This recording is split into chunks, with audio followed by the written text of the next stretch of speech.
आज हम टॉपिक करेंगे टाइप्स ऑफ अकाउंटिंग प्रिंसिपल्स। हमारे अकाउंटिंग प्रिंसिपल्स कौन कौन से हैं और वो कितने टाइप्स के हैं। फर्स्ट है हमारा टाइप्स ऑफ अकाउंटिंग प्रिंसिपल्स। अब फर्स्ट में क्या होता है बेटा, अकाउंटिंग क्या है। अकाउंटिंग एक टर्म है जिसमें आप क्या करते हो, अकाउंट्स का काम करते हो, रिकॉर्डिंग करते हो, क्लासीफाइंग करते हो डाटा को। ये सारा काम आप अकाउंटिंग के अंदर करते हो। अब हम पढ़ेंगे अकाउंटिंग प्रिंसिपल्स। तो प्रिंसिपल 2 टाइप के दिए हुए हैं आपको। फर्स्ट है आपका अकाउंटिंग कंसेप्ट और सेकंड है बेटा आपका अकाउंटिंग कन्वेंशन। अकाउंटिंग कन्वेंशन क्या है भाई? अकाउंटिंग कन्वेंशन हमारे वो कुछ एक रूल और कंसेप्ट है जिसे हम बोल सकते हैं कि जो सोच हमारी बन गई है अकाउंट्स को लेके, उन रूल्स को जब हम फॉलो करते चले जाते हैं वो सारे हमारे कन्वेंशन के अंदर आ जाते हैं। और अकाउंटिंग कंसेप्ट क्या है बेटा? सर्टिफाइड है, साइंटिफिकली प्रूव्ड है। इसमें जो डाटा आपको बताया जाता है उस डाटा के अकॉर्डिंग जो भी रिकॉर्डिंग आप करते हो वो क्या है भाई, ये जो रूल रेगुलेशन है अकाउंटिंग कंसेप्ट के अंदर, जो रूल रेगुलेशन है वो आप क्या करते हो, अकाउंट्स को मेंटेन करने में उनको यूज़ करते हो। जैसे अकाउंटिंग कंसेप्ट में अगर मैं आपको बताऊं, अगर बेसिक बात बताऊं तो अकाउंटिंग प्रिंसिपल्स क्या है बेटा? मैन मेड है। ये किसने बनाए हैं भाई? मैन ने बनाए हैं। थ्योरेटिकली देख के, प्रैक्टिकली देख के इनको किसने फ्रेम किया है? मैन ने फ्रेम किया है। इसमें जो भी गाइड आपको किया गया है, जो भी एक्शंस आपको बताए गए हैं, कंडक्ट किया गया है प्रैक्टिस के ऊपर, या फिर रूल और रेगुलेशन को धीरे धीरे यूज़ करने के बाद ही ये प्रिंसिपल क्या हुए हैं भाई, सर्टिफाइड माने गए हैं। अब इन प्रिंसिपल्स को टू पार्ट्स में डिवाइड किया गया है। फर्स्ट अकाउंटिंग कंसेप्ट है और सेकंड है बेटा अकाउंटिंग कन्वेंशन। अब जैसे मैंने आपको बताया अकाउंटिंग कंसेप्ट क्या है, अकाउंटिंग कंसेप्ट क्या है भाई? जो साइंटिफिकली प्रूव्ड है, मोस्टली हर ऑर्गेनाइजेशन में इन्हें यूज़ किया जाता है, इन्हें चेंज करने की ज़रूरत नहीं पड़ती, ये एनवायरनमेंट के अकॉर्डिंग फ्रेम किए गए हैं। आपके अकाउंटिंग कंसेप्ट कौन कौन से हैं भाई? Business entity concept, going concern concept, cost concept, dual aspects concept, money measurement concept, accounting period concept, जिसमें अकाउंटिंग पीरियड के बारे में बताया गया है। जो आप फाइनेंशियल ईयर देखते हो ना बेटा, वही सब इसके अंदर बताया गया है। रियलाइजेशन कंसेप्ट होता है हमारा, मैचिंग कंसेप्ट और एक्यूरल कंसेप्ट। आगे हम इसको डिटेल में पढ़ेंगे। अकाउंटिंग कंसेप्ट फर्स्टली जैसे ये बताए गए हैं भाई, ये सारे मैंने आपको एक डायग्राम के फ्रेम में बता रखे हैं। आप इनको एक जगह भी लिख सकते हो और इजीली लर्न भी कर सकते हो। जैसे एंटिटी कंसेप्ट क्या होता है भाई हमारा? एंटिटी क्या है भाई? एंटिटी में बताया गया है कि जो आपका बिजनेस है और जो आपका बिजनेस का ओनर है, दोनों क्या है बेटा? सेपरेट एंटिटी है।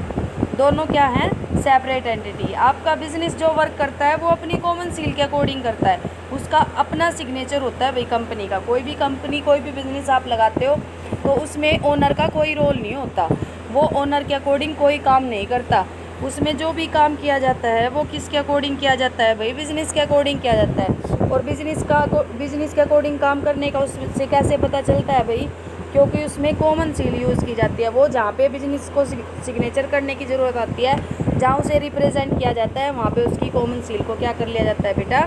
यूज़ कर लिया जाता है। अगर ओनर वहाँ से कुछ लेगा तो वो उसकी ड्राइंग अकाउंट में ट्रांसफ़र कर दिया जाता है कि भाई उसे क्या करना है, एक टाइम पीरियड के बाद उसको पेमेंट करनी ही पड़ेगी। नेक्स्ट है भाई, ये देखो जैसे बिजनेस आपकी ये अलग एंटिटी है और ओनर आपकी क्या है भाई? अलग एंटिटी है। आगे आपका मनी मेजरमेंट कंसेप्ट, इसमें क्या बताया गया है अभी? अकाउंट्स में आप जो भी रिकॉर्ड करते हो वो किस फॉर्म में होना चाहिए? मनी की फॉर्म में होना चाहिए। अगर ट्रांजैक्शन मनी की फॉर्म में नहीं होगी तो बेटा अकाउंट्स में उसकी कोई वैल्यू नहीं होती। जैसे फॉर एग्जांपल के लिए मैं आपको बोल दूं कि आपके पास असेट्स में 10 फ्रीज हैं या 10 कूलर्स रखे हुए हैं, तो वो इन्फॉर्मेशन आपके लिए वैल्यूएबल नहीं है। लेकिन अगर आपको बताया जाए कि 10 फ्रीज की वैल्यू 10,000 है या फिर 10 कूलर की वैल्यू 20,000 है, तो वो 20,000 और 10,000 आपके लिए कैसी वैल्यू होगी? रिलायबल वैल्यू भी होगी और आपके लिए यूज़फुल भी होगी। तो इसमें जो भी वैल्यू रिकॉर्ड की जाती है वो किस फॉर्म में होनी चाहिए भाई? फाइनेंशियल ट्रांजैक्शन की फॉर्म में होनी चाहिए। आगे अभी पीरियड सिटी कंसेप्ट। अब ये पीरियोडिक सिटी कंसेप्ट में क्या बताया गया है भाई? इसमें जैसे आपका वो अकाउंटिंग पीरियड कंसेप्ट था ना भाई, उसी का नाम है ये पीरियडिसिटी कॉन्सेप्ट, इसमें क्या बताया जाता है कि जो हमारा अकाउंटिंग पीरियड है, हम अपने अकाउंटिंग पीरियड के अकॉर्डिंग ही अकाउंट को क्या करते हैं, मेंटेन करते हैं, चाहे बिजनेस हमारा छोटा हो चाहे बिजनेस हमारा बड़ा हो। और हमारा अकाउंटिंग पीरियड कौन सा है भाई, 1 अप्रैल से स्टार्ट होके और कब कंप्लीट होता है, ये 31 मार्च को ये कंप्लीट हो जाता है। यही हमारा अकाउंटिंग पीरियड है बेटा। अगर अकाउंट के स्टूडेंट के अकॉर्डिंग माना जाए तो हमारा जो न्यू ईयर है वो सेलिब्रेट 1 अप्रैल को किया जाता है बेटा। नेक्स्ट है भाई आगे एक्रूअल कंसेप्ट। अब एक्रूअल कंसेप्ट में क्या बताया जाता है, जो भी ट्रांजैक्शन आप रिकॉर्ड करोगे वो कैश में होनी चाहिए, और वो कैश या तो रिसीव्ड होना चाहिए या फिर पेड होना चाहिए। कोई भी पीरियड को ट्रांजैक्शन में नहीं किया जाता भाई, सिर्फ क्या इन्फॉर्मेशन, अगर कैश से रिलेटेड इन्फॉर्मेशन होगी तो रिकॉर्ड होगी, अगर कैश से रिलेटेड इन्फॉर्मेशन नहीं होगी तो वो रिकॉर्ड नहीं होगी। नेक्स्ट है बेटा मैचिंग कंसेप्ट। आप क्या करते हो, जैसे आप अकाउंट मेंटेन करते हो, आपको पता होता है कि हमारा अकाउंटिंग पीरियड ये है, तो जो भी कंपनी, जो भी चाहे वो शॉर्ट टर्म के लिए हो चाहे वो लॉन्ग टर्म के लिए हो, जो भी ऑर्गेनाइजेशन वहाँ पे काम करेगी वो क्या दिखाएगी भाई, अपने अकाउंट्स को मैच करके रखेगी भाई अदर कंपनीज़ के साथ, क्योंकि उन्हें भी अपना अकाउंटिंग पीरियड सेम रखना होता है, तभी आप किसी के साथ कंपैरिजन कर सकते हो बेटा। अगर आपने रिकॉर्ड को ढंग से मेंटेन किया है, आपने अगर एक्सपेंसेस किए हैं तो कंप्लीट पूरा 1 ईयर के चेक करते हो, ये नहीं कि आप 1 महीने के उठा के एक्सपेंसेस चेक करने लग जाते हो। ठीक है जी। नेक्स्ट है बेटा गोइंग कंसर्न कंसेप्ट। भाई ये तो हर बिजनेस के लिए ज़रूरी होता है, क्योंकि हम कभी ये सोच के बिजनेस सेटअप नहीं करते कि हम 1 साल या 2 साल के अंदर अगर हमारा ऑब्जेक्ट हमें अचीव हो जाता है और हम अपना बिजनेस बंद कर दें, क्योंकि अगर हम किसी भी चीज़ में पैसा लगा रहे हैं तो हमारी सोच यही होती है कि हमें प्रॉफिट होता चला जाए और हम बिज़नेस को कंटिन्यू करते चले जाएँ। नेक्स्ट है भाई हमारा कॉस्ट कंसेप्ट। इसमें क्या बताया जाता है बेटा कि जो भी असेट्स आप रिकॉर्ड करोगे वो आप हिस्टोरिकल वैल्यू पे रिकॉर्ड करोगे। हाँ, जब आप बिजनेस बंद कर रहे हो तो आप जो भी उसकी नई मार्केट वैल्यू हो उस पर रिकॉर्ड करोगे, रियलाइज्ड वैल्यू को दिखाओगे। लेकिन जब आप अकाउंट्स मेंटेन कर रहे हो तो आपके कॉस्ट कौन सी होगी भाई, हिस्टोरिकल कॉस्ट आप रिकॉर्ड करोगे। नेक्स्ट है भाई रियलाइजेशन कंसेप्ट। रियलाइजेशन में क्या बताया जाता है, मैंने आपको बताया ना बेटा, जब आप क्या कर रहे हो, बिजनेस को बंद कर रहे हो तो उस टाइम पे आप रियलाइजेशन अकाउंट मेंटेन करोगे, तो जो नई वैल्यू आपको मिलेगी उस नई वैल्यू के अकॉर्डिंग आप असेट्स को क्या करना स्टार्ट कर दोगे, रिकॉर्ड करना स्टार्ट कर दोगे। नेक्स्ट है भाई ड्यूल एस्पेक्ट्स कंसेप्ट। ये भी इसके अंदर क्या बताया जाता है भाई, हम जो भी अकाउंट्स बनाएंगे, हम जो भी काम करेंगे, हम जो भी एडजस्टमेंट करेंगे बेटा, उसका इफेक्ट हमेशा 2 साइड होता है।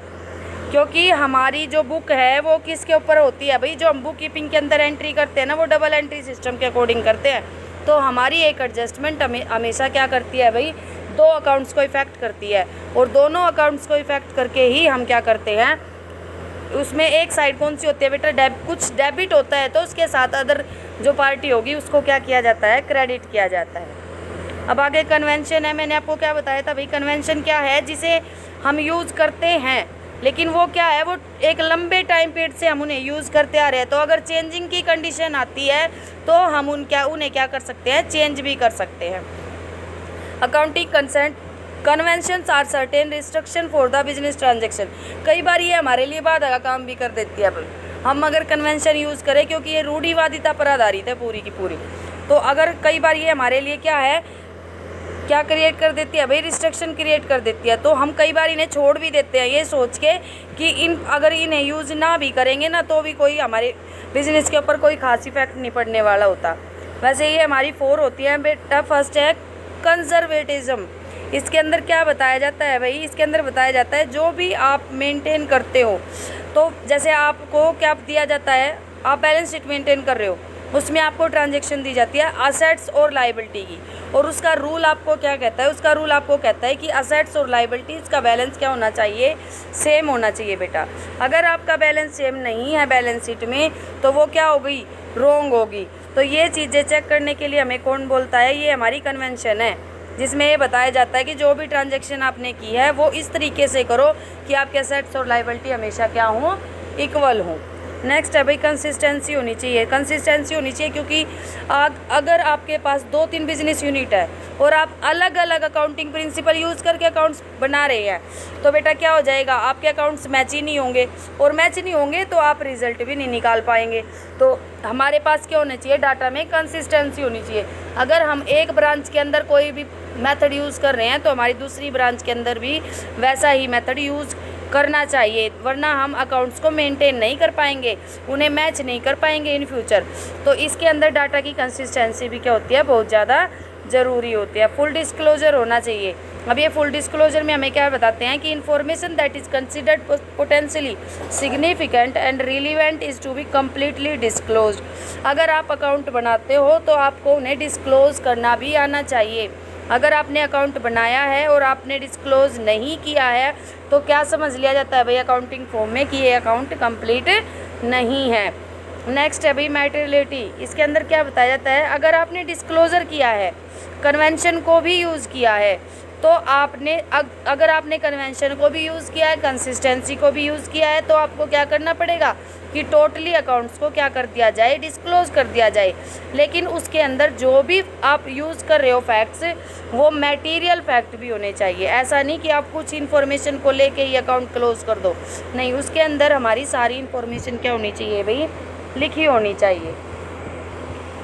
अब ये हमारे टॉपिक दोनों हो चुके हैं बेटा। इसमें मैंने आपको बताया अकाउंटिंग प्रिंसिपल्स के 2 सब ऐड होते हैं बेटा, एक होता है अकाउंटिंग कंसेप्ट और दूसरा था हमारा अकाउंटिंग कन्वेंशन। तो अगर आपको ये अच्छे से समझ आया तो चैनल को लाइक और सब्सक्राइब ज़रूर करें भाई, और अगर कोई टॉपिक नहीं समझ आया तो आप कमेंट बॉक्स में बता सकते हैं। Thank you.